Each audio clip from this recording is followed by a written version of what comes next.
Imagine getting those dreadful messages. We regret.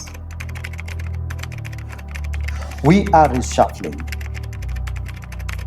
Or getting that big silence, those tormenting months of silence of you being ignored. All these are simply fruits of the fact that you failed in the 30 seconds negotiation. A battle you didn't even know you were fighting. All this is an art. It is a science. It is a strategy. And today, we have a special guest who is going to help us decode the art of negotiation. Transform your 30 seconds to your success.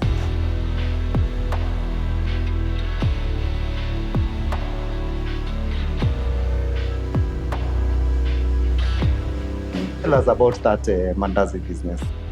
Before I went to campus, we used to cook mandazi for about a year. It was a gig that I did with my friends. And we would package them in papers and then we would sell them to shops. So we practically did wholesale and we did retail. Now, from cooking mandazi to pursuing a program at the Harvard, tell me a little bit about that. All right. And some of the most extraordinary moments of my life, if I can use that word extraordinary, or breathtaking moments of my life has got to be, I did a program on conflict management and negotiation at Harvard program on negotiation. Amazing program. And again, I've had the breathtaking opportunity of facilitating a negotiation program at the University of Chicago, Harris School of Public Policy, and making a keynote as well at the same institution. And my keynote was on negotiation and leadership from an African perspective. How can Africa influence the next century? And I was called to come and talk about that. How can Africa leverage its resources, its leadership, its youthful demography to shape the next century? Excellent. I'm truly inspired from that young man who was cooking mandazi. But let's take it a little further. At what point, where were you born? Born in very extraordinary circumstances, born into conflict, born as a fast-born. And at some point, I remember my dad had to be away for a very prolonged time, and I had to step up and become the man of the house. And so from an early age, sort of, I had to learn negotiation. I had to learn negotiation not by choice, but by necessity. And so negotiation became very imperative to who I am and what I do. And of course, during my formative years, I was always drawn to the likes of Nelson Mandela, Mahatma Gandhi, Martin Luther King, men and women in so many ways who have negotiated not just for themselves and their family members, but for their own societies. Yes, indeed. And so during my formative years, these are the folks that really shaped who I am. And reading a lot of books. And one of the books that I love has got to be the book, Long Walk to Freedom. How Mandela had to negotiate at different points of his life just to make sure that South Africa was born or South Africa was formed. Yes. That's the journey from South Sudan all the way growing up, Kenya. Right. Mandazi. Right. You had to survive. Right. To an international negotiator. Right. And thrive. At that point, keynote speak. Right. Not just survive, you have to thrive. Yes, indeed. Right. And we are hoping that through these programs, somebody will move from surviving to thriving. At what point when growing up did you feel an entire mind shift? I went to Dagoretti High School. That's where I schooled.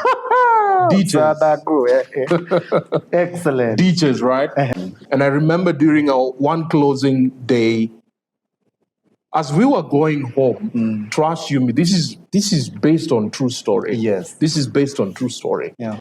As we were trying to make it to the other side of the road, a conflict ensued between third formers and fourth formers. And things got pretty ugly. I remember there's one kid who was knocked down and he had to be hospitalized for quite some time. That's how serious the conflict got to. And there's this, I don't know where the emoji came from, as you call it, but I remember coming face to face with one of the leading individuals from the third formers.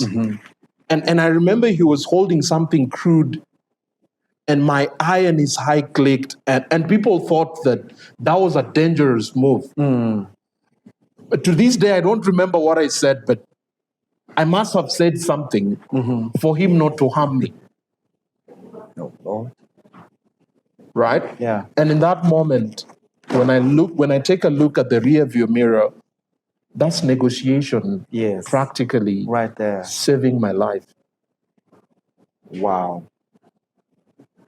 And there are so many instances globally, if we have the opportunity of speaking to individuals, right, that negotiation practically took them off the jaws of death.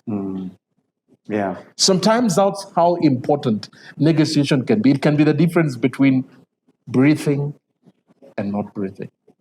From your learning and everything that you have said, how would you define negotiation? Wow, beautiful question.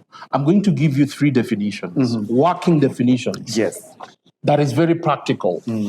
One, at a very elitist level, if I'm speaking to a CEO, if I'm speaking to a C-suite leader, top level management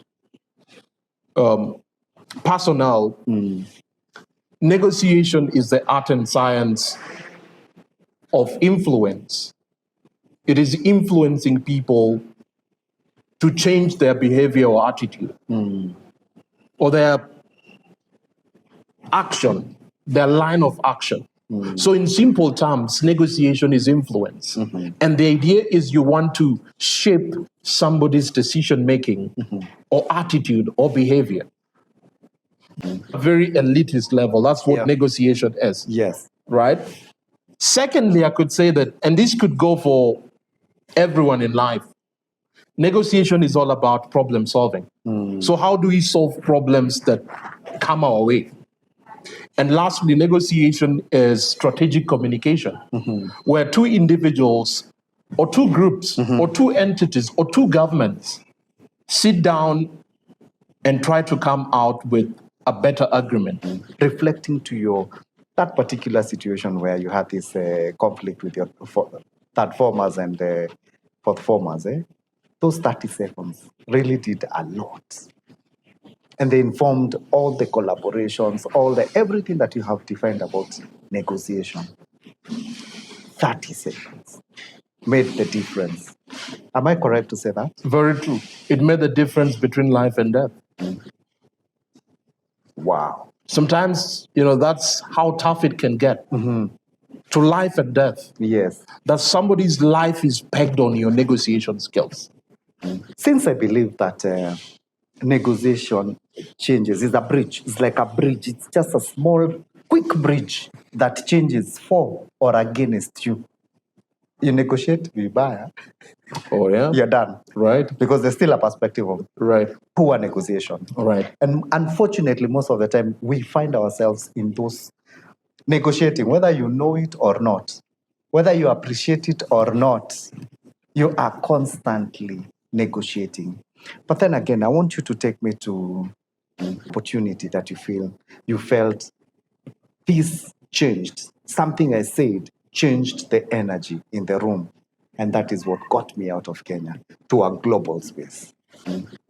I remember before I first went to the US, I had to trade off between graduating and going to the US for a fellowship program that I had been called to go and attend. And I don't know what happened, but I chose the opportunity to travel to the US, and I'm not here to aggrandize, going to the US or something. Yes. You can practically thrive where you are, from where you are. We negotiate with ourselves internally. We negotiate with our priorities. We negotiate with our values. We negotiate between trade-offs. And often in life will throw at you trade-offs, different opportunities and options that will constantly compete for your attention. Where I'm informed that you have negotiated between or facilitated negotiations between governments, multinational institutions, and corporates. Well, it looks very nice, but I want to feel it from a personal perspective. When you're just about to walk into that room, what normally is going on through your head? How does it feel to even start preparing to go and meet leaders of governments? One of the distinguishing marks of a strategic, intelligent, and effective negotiator is preparation. Tell me, how do I prepare to make my 30 seconds worth if I was to meet the president today? One, strategic negotiators are effective. They are assertive. And by assertion here, I mean they are persuasive. Persuasive to mean that they can articulate their interests, their needs, and their perspective right now. And most importantly, they can articulate the interests and needs and perspectives of the other party. So you need to think about your interests, your perspectives, and your needs as a person. And most importantly, probably, you need to think about the interests and the needs and the perspective of the president. Preparation will guarantee three fundamental things. Preparation will guarantee you, one, confidence. So as you're meeting the president, you need to be confident about who you are. You need to be confident about your interests, your needs and interests and perspectives and all that kind of stuff. Secondly, preparation makes you effective. You become effective at negotiation. And number three, preparation will give you what I would call satisfaction. Anyone who engages into preparation, and not just for negotiation, for anything in life, at the end of the day is guaranteed of these three things. Right? Because the president meets so many people in life. True. So how do you make yourself different from an everyday other person that the president gets to meet? Most probably the president is used to hearing people saying stuff like, Mr. President, you can do this. What can you do for me? Right. Yeah. What can you do for me? Yes. And just to remember J.F. Kennedy, who once said that, don't think about what the government can do for you. Think about what you can do for the government. So if I'm about to meet the president and I've got 30 seconds, that would be the foundation of my thinking. What can I do for the government, as opposed to what the government can do for me? And it takes me to a milestone that you have made. Being able to sneak to the hearts of one of the most influential persons in the world, Mr. Weinstein, who is your current mentor, right? Right. If you were to hold me and to such that I'd get an opportunity with Weinstein, how would you coach me to getting into a position, of course, not as to be as favorite as you are, but a position where, how do I get to his heart? And Judge Daniel Weinstein, a man that I highly esteem, a man that I value, a man that in so many ways has transformed and changed my life. And he keeps doing that, and he's done it for so many people from different parts of the world. It's relationship. Him and I have a transformational relationship. There are moments where I had an opportunity to choose transactional relationship, right? What he can do for me, what he can give me, and so on and so to speak. But in my opinion, I negotiated for a transformational relationship. Wow. Define that. Define Transformational relationship is relationship that is based on give and take. And that is very important. It's what you can get from other people. That's what transactional relationship is all about, or transactional leadership. We transact and that's it. And the thing about transaction, it has its own pros and cons. One of the pros of transactional relationship is that in the short run, you will get things done. True. You get things done. Get rich quick. Right? And the demerits, in my opinion, is there's a highly likelihood that in the long term, that relationship might not be sustainable. Transformative relationship is based on a growth mindset. How is this person who's holding my hands a mentor and not a sponsor? Transactional relationship is based on sponsorship. He's sponsoring me and that's it. But transformational relationship is founded on transformation, a mindset of growth. Now, we've spoken so much about your success, your wins. Tell me a moment that you felt, I lost. Lost on this one. A negotiation where you felt, I could have done better. I had this opportunity of working with a group of peace negotiators who were involved in a peace process, an international peace process negotiation. And with international peace negotiation processes, so much is at stake. Lives are at stake. The entire destiny of a community of people or a nation is at stake. True. And unfortunately, it didn't work out very well. The process didn't come to fruition.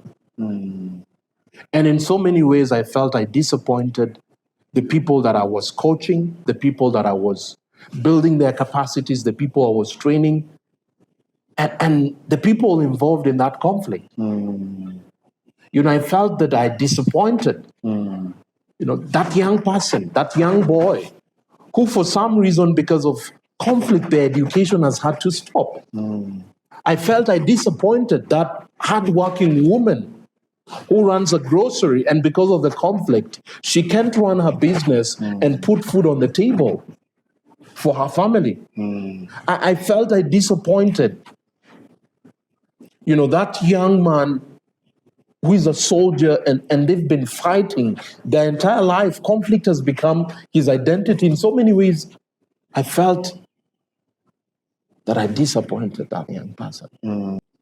Takes me back to preparation and getting ready. As much as no one is promised tomorrow, but then getting ready is a very essential part of getting a better landing next time. So with that, I would like to know about one Dr. Singh. Tell me a little bit about him and why you feel the world should listen to him. Dr. Singh is one of the most inspiring, transformative, and exceptional human beings that I have come across. As a human being, I can spend an entire day just talking about him, and this is because I've been fortunate and blessed to know him and to hang around him and to learn at his feet. I have spent 20 years understanding the meaning of culture, working across cultures, 76 countries. I speak 4 languages. I was born and brought up in India, and now I live in US. In fact, I say that my heart is from India, and my mind is from US, and my soul is from Africa. He brings more than just knowledge, competence, skills to the table, and confidence, because these adjectives that I've just used, by the way, that's what differentiates at the end of the day an impactful negotiator and one that is not impactful. Competence, skill, confidence, and knowledge. That is what distinguishes, at the end of the day, an effective negotiator and one who's not effective. But beyond all these, Singh brings to the table his soul. Dr. Singh, give me his full name. I always miss it. I don't even want to attempt to say it. Dr. Sukhsimran Singh. That one. Dr. Sukhsimran Singh. He's a wonderful coach who's making his way to Kenya in May. You should not miss this opportunity. It's a golden opportunity to have him and to host him in Kenya. Right. So tell me, your final word. Does Harvard Does the knowledge live in Harvard or in the negotiator? In the negotiator. In the negotiator. It's one thing to acquire knowledge. It's another thing to process that knowledge and execute that knowledge. Those are three different landscapes. Yeah. Acquisition, processing, and execution. Awesome, awesome. And with those beautiful words, it only takes 30 seconds. It all boils down to the 30 seconds of your life. You either make it or break it within the 30 seconds. Thank you very much and hope to see you. Adios.